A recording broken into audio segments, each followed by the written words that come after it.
All right, it is Saturday, 9:13, roughly about 5:30 p.m. Shooting this a little bit late, had some errands to run this morning. And today's subject, this would be episode 8, I believe. Episode 8. So I want to go into the detail about the punch. Let's look at about the punch. When we talk about punch, obviously we're thinking about the hand. And in the most basic format that people understand Wing Chun at, the punch is what? Loosen the ligaments, joints, so you can have explosive power. That's like the most base frame way to look at it. I want you guys to look at the punch in the deeper aspect and see exactly how to take it to the next level as far as why the punch plays such an important role in everything that you do in Wing Chun. First and foremost, in the beginning when you practice the punch, it's natural. You want to get the coordinations down. You want to know how to use the left side, the right side, and the focus is entirely on the two hands, right? That's what we think of. And it's true that in the beginning you have to focus on that. But in the bigger spectrum of things, the punch requires everything around you. So I know it's easy to understand or easy to get lost in the hand aspect of it, but I want you to take it further than to what the basic level is as far as looking at the punch. So when you're working on the punch, in the beginning you're thinking, okay, if I punch with my right side, I feel my right hand, right? And even you know the definition of chair kyun, push and pull, right? Push and pull. Regardless if you hear it, you know it, and it's repeated over and over again, the emphasis is focused on the main hand, right? So if I punch with my left hand, I'm thinking my left hand. If I punch with my right hand, I'm thinking my right hand, all of which is natural. But when you understand what the punch is all about, then in the beginning, when you take that next step, the punch is not just the left side punch or the right side punch. But whenever I do a punch, the punch is the unity of the upper body first. And we'll take it deeper than that. Okay? So in other words, in order for me to punch, they say throw a punch. I throw a punch, boom. In order for that to function, not only this hand has to go out, the right hand has to go out, the left hand has to go out.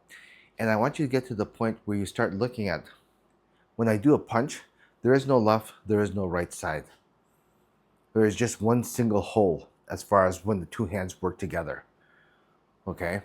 So all too often when we do things, I punch, this is the emphasis. I punch, this is the emphasis. So eventually when you take it to the next level, you don't look at it as left or right? You just simply look at it as a full unit. In order for this forward motion to work, this rear motion has to occur. You cannot have one or without the other, right? And in time, with more practice and with less thought involved, where you're not so focused on coordinating it together, then yes, you start looking at it as a one unit, not left and right or right and left, okay? So, with that being said, if you're doing the punch and practicing it, boom, I punch it, and then all you feel is just the hand, right? If you feel just the hand in your punch, guess what? One, it's okay in the beginning, but one, guaranteed, if you just feel your hand, your center of gravity is already off. Two, you feel only the hand. That means the distribution from the source all the way out to the expansion of the power is unequal. It's more than likely upper body only. You have to look at it from a different perspective. Okay, when we think punch, we think from the source out to the hands, but actually you have to look at deeper. From the source out to the hands leaves an unbalanced motion. You're releasing at actually not 2 points, right? You feel the release here, right? You're thinking, I release the punch to release the power, and I release, and this motion pulls back, I release it here. So the two motions release, but you're actually releasing from 4 points to keep it simple. Where is this 4 points from? This active hand releasing out. Passive hand, pulling back in, 2 release points. Both feet also release out. Feel. If you feel when you do the punch and you only feel top hand, guaranteed you're slightly forward, just a little amount. Or you basically, if you only feel the hand, you won't release the power at all. Okay? Natural distribution of power is from the source out to the entire body, right? So if I release here to the punch here for the hand, I'm also releasing to the feet to what? Release here for the grip, okay? If you don't feel that sensation of release, boom, right? If you feel a focused concentration of power on the hands, then that means you don't feel it. Full release means from the hands and to the feet. I release, boom. That means when I release, power goes out from my hands, and when I release, power goes out to my feet, stabilizing my core as well. Notice everything's helping each other out. Now let's go a little bit further into detail on that. Usually, if this concept goes through where in the beginning you're thinking, okay, let's release the power here and then stretch out the ligaments and joints. That's fine. But then you get to the point where you're like, okay, I understand now. Left push can't exist without pull and vice versa. And then you get to the next stage where you're like, okay, when I release here, I'm also releasing here on the feet. But what's some detail as far as how that's done? Excuse me. When I release with the hand, the elbows, right, and the knees have a function in order for you to release the power. If the elbow shoots out and doesn't have the elbows is what they create a shape, right? It creates a shape.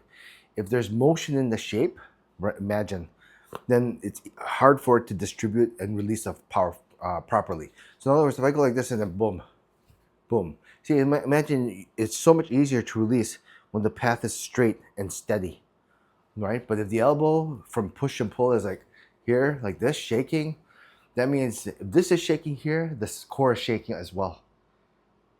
Okay? So the elbow has a function as far as, look, defined and steady. The elbow pull back is defined and steady. So when I push, boom, see it defined and steady. That is the function of the two shapes on the top. But the function on the bottom shape as well isn't just simply you just being in line and just relaxing. I don't feel it here, right? I don't just feel it in my elbow. When I release from the source, right? When I release from the source, it's almost like you feel the steadiness on the elbow pushing out, steadiness, elbow pushing in. The legs, you don't have to pinch in, but a lot of times when people punch, the legs, if not breathing naturally, it's such a minute amount that if you don't have the knees involved, like if I punch like this, I don't have the knees involved, I just feel almost like the feet are like kind of like teeter-tottering to just stay steady. But when the knees are involved, right, like I make sure the knees are in line, then I like this, the knees in itself, instead of feeling like this, when the knees are involved in breathing, right, the knees here are breathing with the punch.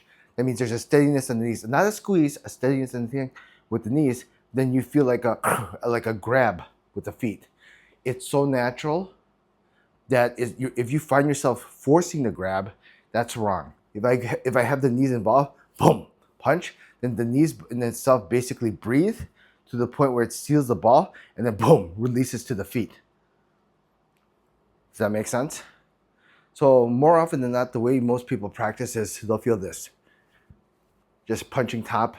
Usually the body is held steady, the legs are held steady and not involved. Remember our rule, right?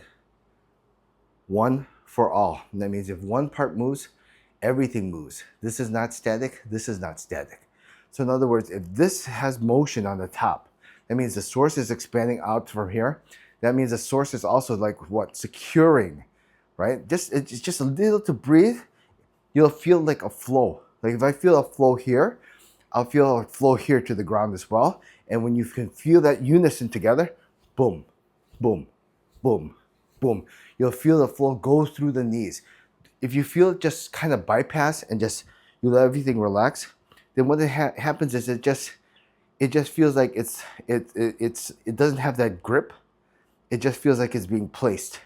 When I punch, boom, and then these are involved, this releases, yes, you feel the release of this ball spinning, right?